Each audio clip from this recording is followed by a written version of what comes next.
this single simulcast. Don't know by now, then you slip. The thing that caught my attention and made me really rethink my life was the fact that the market was fully oversaturated. As I said before, we were aiming at old people.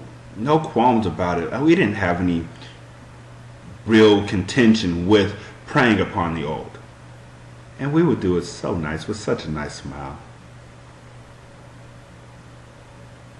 The problem is, Kirby vacuum cleaner had been around since about the 60s. And they had started selling them for huge prices in about the 90s. And they would go to all the neighborhoods where all the old people lived. And they would hit them up.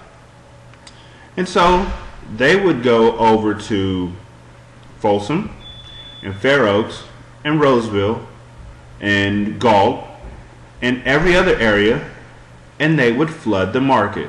And they would get door to door and talk to all these old people and take all their retirement money with no qualms whatsoever. Which meant by the time I got there in 2000, the market was dry. And instead of going to Folsom or Fair Oaks or Roseville or any other really prestigious rich neighborhood in Sacramento, we went to Old Roseville. And not Old Roseville like the quaint little town where they have the townhouses and everybody looks so nice at you. I mean Old Roseville, where the houses just look old. And it's right across from Denial's flea market. And it wasn't a flea market because they wanted to sell stuff at basement bottom prices. It was a flea market because the houses across the street were full of fleas and they would migrate across to the market. So when you left and you had your Jim Boy's taco, you'd itch. Flea market. You follow me? You feel?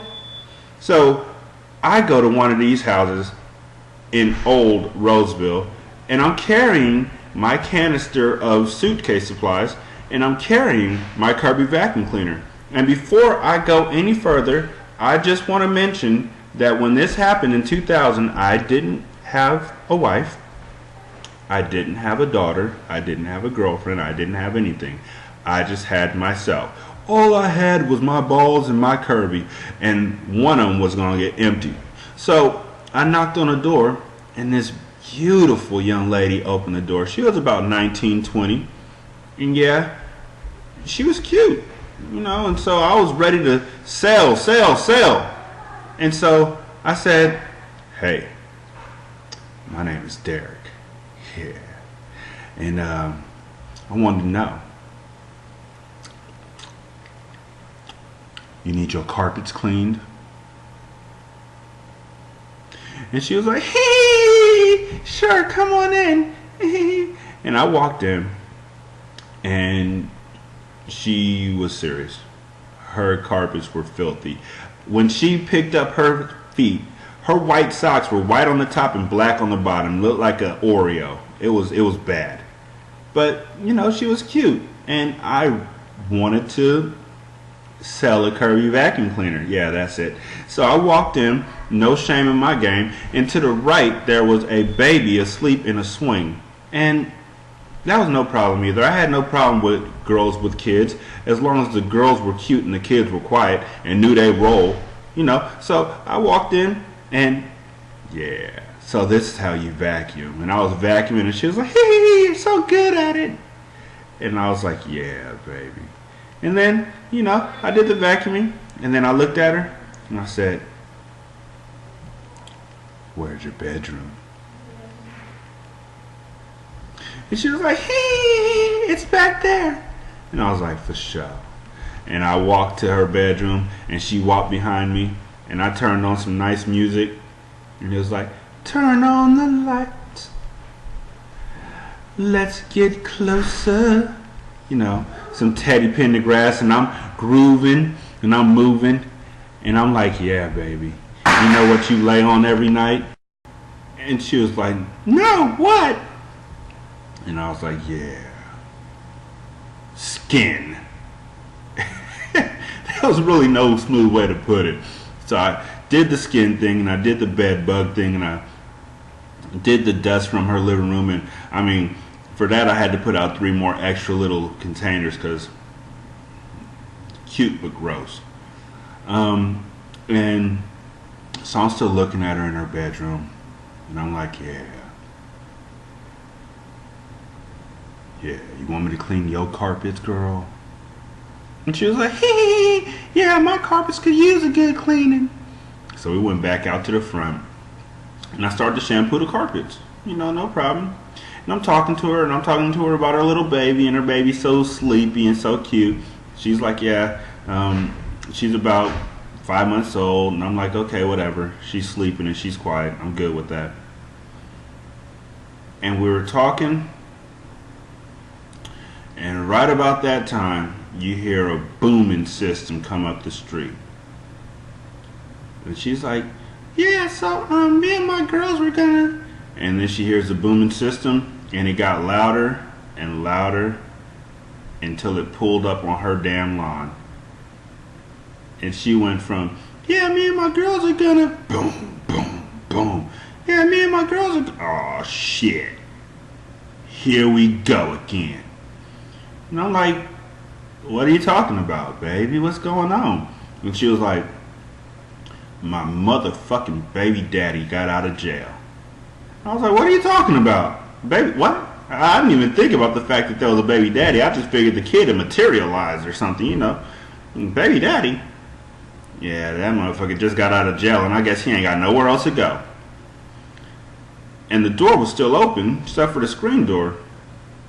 So he comes into the house, and he's like, hey, bitch! Didn't I tell you to pick me up like 2 hours ago? Where you been?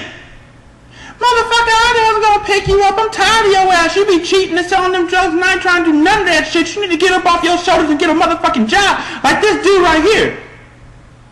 And I'm like sinking back into the corner like, please don't let this guy notice me. So when she says, like this dude right here, the whole conversation just stops like the Matrix. Like this dude right here. And the camera pans to me.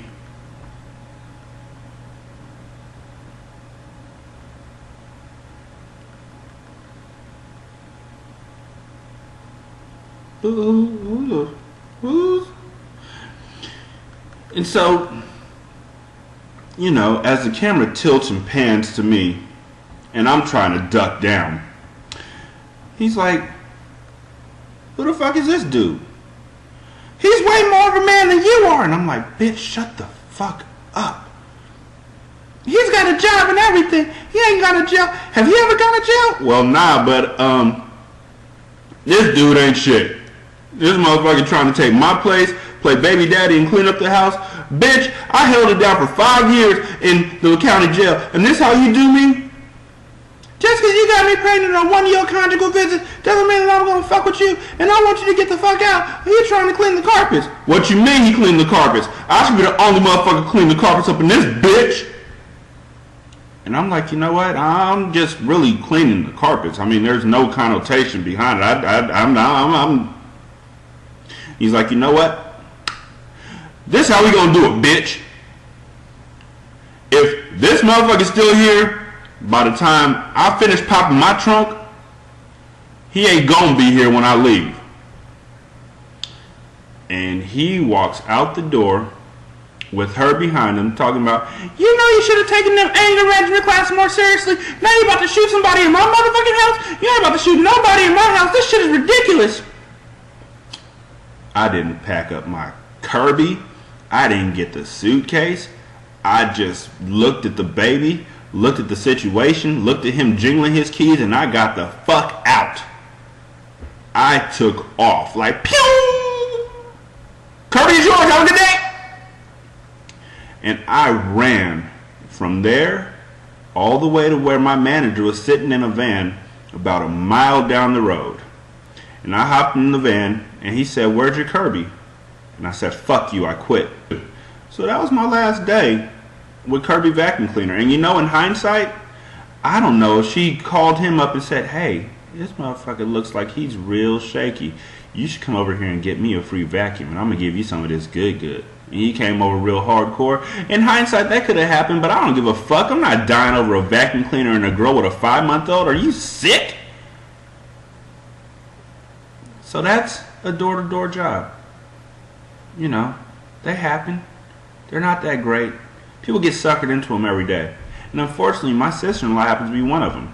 So, if you're listening to this, Gribbs, run. Don't walk. Run from that job. There's always work at the post office, baby. Or you could just keep your ass in school and get an education and then get something real nice. But the job you're doing right now, it ain't cracking in Sacramento, boo. So be sure to check out the audio version of Single Simulcast on iTunes, Zune, and on your local podcatchers. Haven't said that word in a while, but I think it fits here. And also, subscribe at iTunes and leave a review for the show. As always, this is Single Simulcast, the show about everything. And I'm Rashanii, the man with all the answers. And if you have a comment or a question that you need answered, feel free to give me a call at 206-338-6060. Or email me at rashanii1@yahoo.com. I'm always willing to take your questions, and I will take suggestions for show ideas. Again, this is Single Simulcast, the show about everything. And I'm Rashanii, the man with all the answers. And I'll see you next time. Peace.